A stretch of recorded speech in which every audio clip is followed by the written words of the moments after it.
Hey guys, we are back at Flashback weekend and I'm standing here with James Remar and I am fangirling out pretty hard, but I'm trying to hold it together. How are you doing today? I'm trying to hold together. You're trying to hold it together I'm trying as to hold it together too. How are you enjoying the fest so far? It's great. Everybody's been wonderful. Well, that's wonderful I'm having to hear. a good time. There's lots of people and lots of excited fans. Right. So that means it's a success. There's so many excited fans. Yeah. I see Warriors all over the place Yes, today. a lot of Warriors. A lot of Warriors. So what's it like being back together with the whole cast? I hear that this is one of the first times that's happened in a while. It's we do it from time to time, but this has been a very solid gathering. Everybody's here, so it's always great to see these guys. We were young men in 1978, and we bonded really good, just like guys in the army or something. Well, and speaking of the Warriors, I know at the time it was more of a low-budget film, and now it's kind of grown into this much bigger, much more impactful film.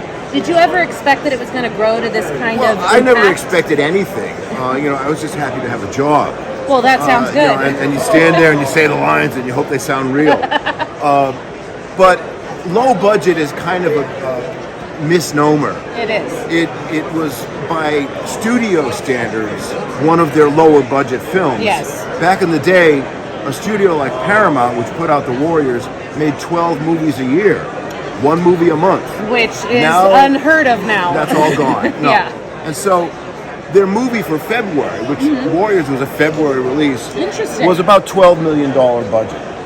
And so again, I don't have that in my pocket. You might not have that in yours. But to them, it was not one of their higher budget films. Yeah. But it's not like an independent. It's not like what you see now. It's not like $1 million low budget movie back then. I did a bunch of those too. But it was a studio film. It was one of their, I guess they'd probably call it a B movie back then. Well, it was a very what's the word I'm looking for? Received. That is the word I was looking for. A very well received B movie. We were number one at the box office for the first 3 weeks. I hear that it caused a bit of a controversy at the time. Well, it caused a major controversy, so much so that they pulled it from release. Really? Yeah, because there was some gang violence at a few theaters.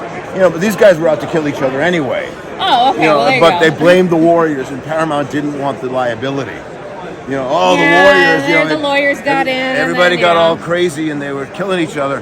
But I think a couple of them were Hell's Angels in Oxnard. Wow. So it's hardly our fault. Did you ever think making the movie that you're like, well, the Hell's Angels are going to really respond to this? The Hell's Angels were on our set. Really? Yes. Oh my gosh. The president of the New York chapter was there, and a guy by the name of Mike the Bike. And if with a name like Mike the Bike, they were